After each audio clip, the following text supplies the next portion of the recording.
Hey YouTubers and lovers of all things budget bikes and cars. Welcome back to another video review for 2019. You're not seeing triple here. This isn't another R53 Mini. This is actually the R56 Mini. Now, if you've watched my other videos, you'll know that I've got a video in there of a Mini, the R53 Cooper S.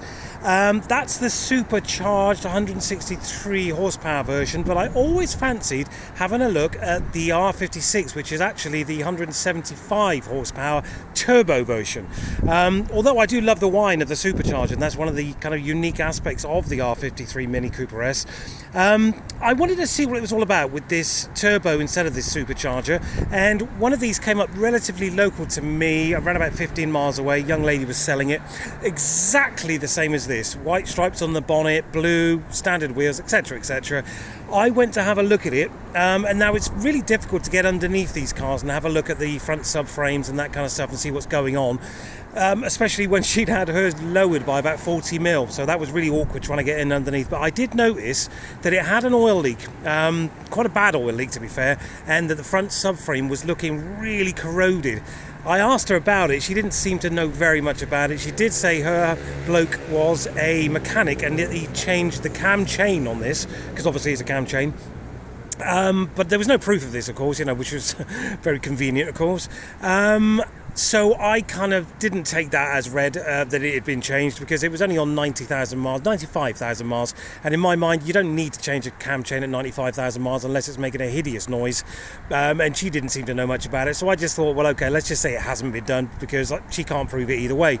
I asked her if I could take it for a quick spin down the road. I did. It was completely gutless, and I mean, like, it just didn't even feel like a 1.2 Mini, if they make such a thing, and the clutch was dragging really badly. I mean, literally within a couple of hundred meters driving it down the road, I realized that this car had some serious issues. I took it back to her, I opened up the window and gave it a rev, and it was just rattling everywhere, and then this plume of white smoke coming out the back of the car, and of course I just walked away, put it down to a bad experience, and then went back online and see if I could find another one, because I actually did like the car. I decided I liked the car, I love the colour, and I like the interior and everything else, and I found this one again locally from a Canadian guy who was selling it. I think he was going back to Canada, and he'd had it for a little while. 91,000 miles, as I said, same year, same colour, same everything. Now this is a completely different story. As soon as you got in this and put your foot down, it flew. It just belted down the road. I mean, when that turbo kicked in, it was what having one of these is all about. No noises, no smoke. Nothing really to be concerned about there, and shit off a shovel quick, really, really nice. And it's also, these actually have a little sports button. Now you wouldn't think that would do a huge amount. Generally speaking, a sports buttons, the Panda HP 100 I had, that had the same kind of thing. It just tightened up the steering basically, and a little bit of throttle response. This has the same kind of button, but the difference is night and day. Driving this with the sport on, it's just ridiculous amounts of fun. I mean, it's ridiculous amounts of fun anyway, but when you hit that sports button, it's just a whole heap of fun. But as I looked at this again, trying to get underneath it, I realised that again the front subframe was rusty, pretty badly rusty as well. This came from Newquay, which is obviously a seaside resort, so salt air comes into play there. And I also noticed another oil leak. Going online, you can see that it's quite a common problem with these. The rocket cover gaskets go, the gearbox gaskets go, a lot of things. You've really got to do your research and find out where the oil leak's coming from.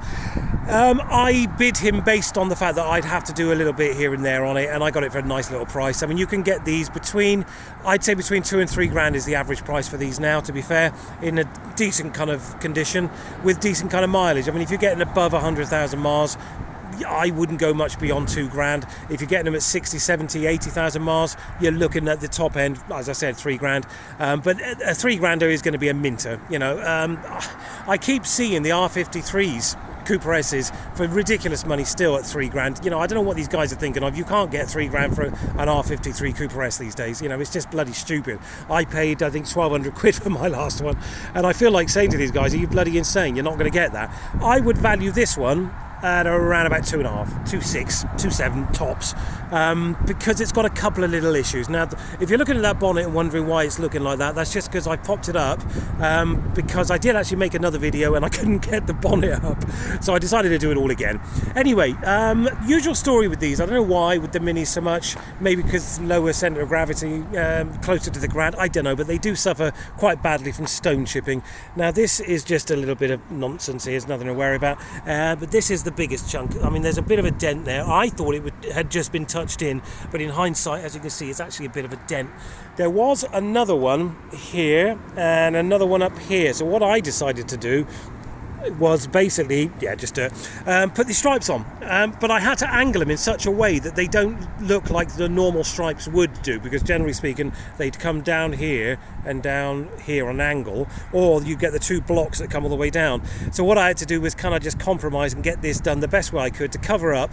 I mean, I've rust treated it, the blistering, where it needed it, just on this little front piece here, and up here was just literally a bit of old bird poo that had gone through the clear coat and made it look shitty. So for the sake of 20 quid worth of stripes, I think that looks great, and I do think they look bloody brilliant with white stripes on. I want to put them on the boot as well, and I might well do that. Now somebody's obviously painted these calipers red, but they've done a shitty job on it, so I might do those again, front and back. But generally speaking, bodywork wise, this car is, most of my cars are, as you know, pretty bloody straight. 2007, this one's done 91,000 miles, as I said, but this is the R56, so there are some subtle changes when it comes to the R53 when you make a comparison there. The rear valance, the rear bumper, the exhaust, the wheels, I mean, there's a lot of changes, and some bird has kindly crapped on my car, which was nice of him. Now I didn't really notice this when I bought the car, but there's a little scuff just here somewhere, hopefully you can see that, and then there's this here, this door crease here. Now you can have that taken out. I've been on to a couple of sites and asked them what their feelings are about taking these kind of creases out. It's not a big job, it hasn't cracked the paint. You can actually buy a tool off eBay for about 20 quid, which clamps on there and just pulls it back out, but then you're left with a crease, I'm assuming probably here where the original one was. But there is a company in Plymouth that'll do it for 80 quid, and I'm assuming it's a proper company, so if you're going to take it to a proper company, they're not going to leave you with a crease in the door, and if they can't guarantee that they're going to get it right and not leave you with a crease in the door, don't do it. Simple as that. You know, find someone who will say, yes, that's fine. There is another little dent here as well, but nothing that I'm worried about. You know, I mean, this car is 2007, so it's 12 years old now. You know, you're going to expect a little bit here and there. This is what I mean about these brake calipers that have been painted. As you can see, it's red on the bottom, but they didn't do the top of the caliper. Whether they got bored, whether they actually did them with the wheels on the car because they couldn't be bothered to take the wheels off, I've no fucking clue, to be honest with you. It's just a bizarre one to me. Now, I've been told by a couple of tyre places that these tyres, even though to my mind they look great, they're on the minimum now, so they need changing. I did find a guy on Facebook who was selling 4 Dunlops, just normal Dunlop, same size, all the rest of it. We had made a deal. He was supposed to drop them off yesterday. Don't know what happened to him. Never heard from him again, which is a shame because I don't like run flats. Not just because they're expensive to replace, just because they make the ride a little bit harsh, truth be told. They only do it because obviously you don't get a spare wheel with the Minis. There's no room for one. So they put the run flats on there, but they make the ride pretty harsh in comparison to normal tyres. So I was hoping to get these new tyres put on, one, because it was about 100 quid for the 4 tyres, nearly new. And obviously I need a couple, I need one each side of there, and so 4 matching would have been great. I could probably have sold these run flats here off here for 50-60 quid, so it was a no-brainer for me. You know, I get a more comfy ride, somebody gets a couple of run flats at cheap price, everyone's happy. But the guy disappeared. He's not answering my messages now, so I'm still going to look into that. I don't want to keep the run flats, as I said, because it is quite a harsh ride. Not horribly harsh, but you know, apparently it does make all the difference if you just put normal wheels on there, or normal tyres, shall I say. Let's see if we can get this bonnet up. As I said, I did try to make a video for you guys not so long back, and I couldn't get the bonnet up. There we go. The Cooper S. Now, this, here's the rub. This is actually a Peugeot 207 GTI engine. Yeah, the one we don't like because of the carbon build-up in the inlet manifolds, the cam chain tensioner problems, all these kind of things. I didn't know, if I'm honest. I thought the Generation 2 Minis had BMW engines. Turns out, if I'm right, that actually it's only the Gen 3 Minis that have a BMW engine. I'm not sure what's in the R53. If I'm honest, I thought that was a Peugeot engine, but it turns out this is the Peugeot engine. And having had a 207 GTI, I know the pitfalls of that, and I'm wondering, the first Mini I spoke about at the beginning of this video that was really sluggish, I get a feeling that was half the problem. The rattling was probably the cam chain tensioner. The lack of power completely was probably the carbon build-up in the inlet manifolds. So, Peugeot engines, yeah, not great, but this one is spot on. It drives beautifully. There's no noises, there's no smoke. It is shit off a shovel quick. A huge amount of fun, as I said, a really, really huge amount of fun. But there are a couple of things I don't like about it. While I'm stood here as well, the aerial was missing pretty much underneath here, so I bought one of these little carbon ones off eBay. Now this was £4. Normally I'd get them for like £2.50 off AliExpress, but I wanted to go for something a little bit different, so I got this one here. Fitted beautifully. There's no gaps underneath like there was on the one I did on the Seat Leon. Looks fine. £4. One, I didn't have an aerial, so let's fix that problem. Two, I think it actually suits the car because it's black on white, it makes it look a little bit more modern. Let's have a little look on the inside now. A lot of these do come in full leather, of course. This is kind of a half leather, maybe even a quarter leather, truth be told. But big old doors with this lovely carbon fibre look to the doors as well, which you also get on the dash. And I think that was the same in the Mini I reviewed not so long back. The seats, there's not a lot of room. I mean, I just got into the back of this to try to take a picture of the dashboard and stuff, and it is really hard to get into the back of these cars. I'm 6'1", I'm not a small geezer, but it's bloody hard to get into the back of one of these. And someone hasn't really loved this car, let's say that. I mean, there's a cigarette burn there, there's a cigarette burn there, there's a stain there. I did get most of it. This was worse, another cigarette burn there. This was much worse than you're seeing now. And I used a steam cleaner with a little brush on the end of it. Got most of it up, but I missed that bit, so I'll do that again. It does come up. It was much worse than this, truth be told.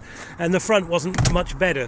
They were all a little bit kind of patchy, like someone's had a drink in there, a milkshake or whatever, spilt it on their lap, and then it's gone on the seat and just made this bloody horrible mess. I put new mats in, as I often do, because for the sake of a tenner, why wouldn't you? Now, if I can find the key, one of the things I don't like about this car, the key. What a rubbish design for a key. I just don't get it. I mean, obviously it slots straight into there, if you can see that. Slots straight into there, then you use your push button start and stop. No, it doesn't do it for me. I'll put that back in actually, because I wanted to show you the stereo system here. Orange lights again. I don't know if that's another Peugeot thing, but I just don't like orange lights, not on a modern car. But generally speaking, I do like this whole kind of stealthy black affair that comes along here, and you've got all these little toggle switches here. That's kind of cool. Really nice down here as well. 6-speed manual, as you can see. Always nice to have 6 speeds, not just for the economy, but obviously because it just revs the engine far lower than a 5-speed would. Now, let's see if I can grab that. There you go, look, see. Now, this was something I was going to tell you guys about. This humongous speedometer in the middle of the car. It's harking back to the 60s original Minis, of course, but I think that someone's put this in wrong, not obviously in the factory, I mean, because they haven't thought about the reflection. Now, all day, all night, basically any sun behind you and to the side of you, that is reflected on there, as you can see. A real pain in the arse. The good thing is you can use this little toggle switch just here, the BC button, which means you can have all sorts of stuff going on up here, as you can see, including a speedometer on the dash like that. So I tend to use that, truth be told, because on this kind of angle, when it's doing this flashy kind of thing off the glass, which I think is just perspex, you can't see how fast you're going. You get a rough idea, but if you're on a 30 mile an hour zone and you're doing 35, you're going to get a ticket. I'll tell you how I know, because I got one. I had to do a speed awareness course a couple of weeks ago because I got caught doing 36 and a 30, not in this car, something else. But, if I'd have been in this, my excuse would have been I couldn't see the bloody speedo. And how can you say that when it's the size of a dinner plate? And it's not the fact that you can't see it, it's this reflection, because, as I said, you can't see anything with that reflection. Pain in the ass. Anyway, that's my little whinge about that. But I do like generally the layout here, little CD player. The one thing that's a little bit odd is that's actually the volume button, and that's the seek button for the radio. And for the first couple of days, I kept turning that, trying to turn the stereo up and down. And obviously it's down here, which is a bit of a weird one. Steering wheel controls, cruise control as well, which the guy didn't mention when I bought the car. Always a bonus, and it does work. Everything's fine. There's no problems I know about with this car, which makes me obviously a very happy guy. Got to put the handbrake on before I roll off down the road, I suppose. And a nice place to be. It's a bit of a tight cockpit. You feel quite cocooned in here. And the one thing that annoys me as well, which I always try to look for when I buy a car, just to check it, amongst the million other things I try to check, is any kind of cracks or little dents in the windscreen. And I missed that one, which is a bit of a pain in the arse. It's not an MOT failure, and you can cover it up just by doing that. Just bring it down a little bit. I did consider putting a little sun strip in here, because that would then cover it up, because it's annoying to look at. Talking of sun strips, the little flap here often breaks on these, and that one has gone there, and for love nor money I cannot bloody find one. I've rung up a few scrapyards and I cannot find one in black. The other thing while I think about it is, the doors. The passenger side, no problem at all. The driver's side, incredibly hard to open and close. And I don't mean, just opening like so. I mean to actually physically open and close it. Really, really stiff. I've put spray grease on there. I've done all that kind of nonsense. Doesn't make a blind bit of difference. Just very heavy door. Missing a rear parcel shelf as well, which is always a shame. I did find a guy off the forum who said he was going to send me one. Complete bullshit, never heard from him again either, so I don't know what these Facebook people are playing at, just promising me stuff and then not giving it to me. But it does have this luggage kind of thing, this netting weirdness going on here, which I guess is probably useful if you've got stuff that you don't want flapping about and you haven't got a bag. You don't want to pay 5p for a bag, you just shove it all in here, because that actually opens up, as you can see, like a pair of pants, and you just shove it all in there. Nice idea, I guess. Not sure how I feel about that. I did put a new rear wiper and a set of front wipers on as well, the Aeroflow ones, just because they're like fucking 12 quid a set, and then you know exactly where you are. There was a little bit of somethingness on that rear view mirror as well, which I keep meaning to clean off, and I keep forgetting. Anyway, back to the car. I like it. I really, really, really, really, really like it. And as you know from watching my R53 video, every time I get a Mini Cooper S, I instantly regret selling it. And I've had this about a month now, and I've got no real plans to sell it. So I might not make a video for a month, unless I can find a bargain car just to move on quickly, because I don't want to sell this too quickly. I really like it. I love the colour. I love the way it goes down the road. I think it looks awesome, and it doesn't really have any problems, apart from the ones I've told you about, which is the slight oil leak and the rusting front subframe. Now, going back to the subframe, I did actually take it into a garage, and I've had it welded, as opposed to buying a new front subframe. Excuse me. I've had it professionally welded up, because it was rusting out and there was a couple of holes, so I had solder plates put in there to strengthen all that up. That's fine now. They seem to think the oil leak was coming from the rocker cover gasket. I booked it in to get that done, but for whatever reason it didn't happen. But since we've jet washed the engine, the oil leak seems to have disappeared. I mean, it's not like you can see a patch of oil underneath the car every morning. It's not that bad. And they all do it, apparently, all these Minis. If you're going to go and look for one of these, check the front, because the front subframes rot and they've all pretty much got an oil leak. It's not anything really to be concerned about. It cost me 100 quid to get the subframe welded at the front. But budget that into the price of the car if you want to get one of these. Two places to check: front and rear subframes, and the oil leaks, obviously. And make sure there's no white smoke coming out the back like the first one I saw. And make sure it's quick. I mean, if it doesn't throw you back in your seat, walk away, because that's exactly what these are supposed to do. They're 175 horsepower. They should go like shit off a shovel down the road. And if they don't, there's something wrong. Like I said, it's got the Peugeot 207 GTI engine in there. So if it's gutless, there's a problem. It's probably, I'm not saying it is, but it's probably the inlet manifold. I think is what it is. That it gets carbonated up, basically, and you can get it done. Walnut blasting, I think you've got to get done. I mean, I did wonder when I had the Peugeot, why every time I looked at walnut blasting it kept talking about minis, and now of course it all makes sense because it's the same engine, and there is a place near me in Plymouth that does walnut blasting. But luckily for me, I don't need it because this car, you know, is incredibly quick, as it should be, so there's no issues with that. So I'm quite lucky with that, and I picked it up relatively cheap, knowing full well it needed 2 new tyres. It's got that little dent in the door, and it had some marks on the bonnet, which I had not bodged them. I wanted the white stripes anyway because it didn't have any, but I've covered up a bit of old bird poo here which had peeled the lacquer off, and there's a little bit there. I mean, if you look really close you can probably see it underneath there, but I've rust proofed that, and then I painted over it, and then I put the stripes on, all for 10, 12 quid, something like that. Another common thing is the front fogs. They kind of get some condensation in. Again, I don't care. You know, it's not going to bother me that much. You can buy a new light for the bottom of that, probably for about 15 quid off eBay if you really want it. The same as the wheels. You know, some people would say get them refurbed. No, I'm not going to worry too much about it, because when you stand back from that kind of angle, it looks bloody awesome. So, you know, I'm sick and tired of spending time and money on cars that I notice these things, don't get me wrong, but generally speaking, other people don't. So, you know, why break your own balls fixing stuff that people probably won't even notice, you know, until they've had it a couple of months and then they spot it as they walk past. So don't let it, you know, ruin your day if you see something just so inconsequential. You know, if it's something obvious, of course, fix it, you know, but something like that, I'm not going to worry, you know.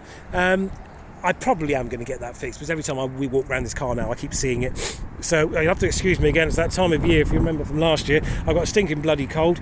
But I won't bore you with that. Anyway, that's it for this one.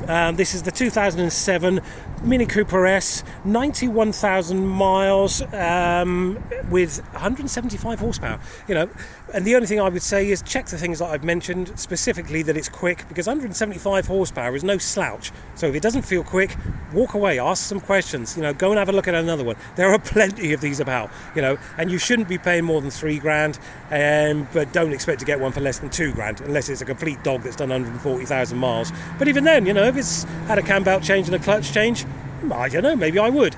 But I'm quite lucky. This is sub 100,000 miles. Very nice condition, generally speaking, and I got it for a decent price. Anyway, any questions, any comments, anything like that, stick it in the usual section down below, and watch out for some new content coming probably in about 4 weeks' time, because we're into almost April now. It's Mother's Day, oddly enough. And I've just spent the day with my mum, so I'm going to go off now and have a little drive about, because it's actually quite a nice day. So I won't be out on the bike because it's still a bit chilly and I got a stinking cold, but I might take this little beauty out for a little spin, because it's so much fun. It's one of those cars you just want to get in and just go for a blast, especially around Cornwall with the little B roads around here. Loads of fun. All right, anyway, as I said, any comments, statements, anything like that, questions, put it in the comments section down below, and look out for some new content in about 4 weeks. All right, guys, thanks for watching.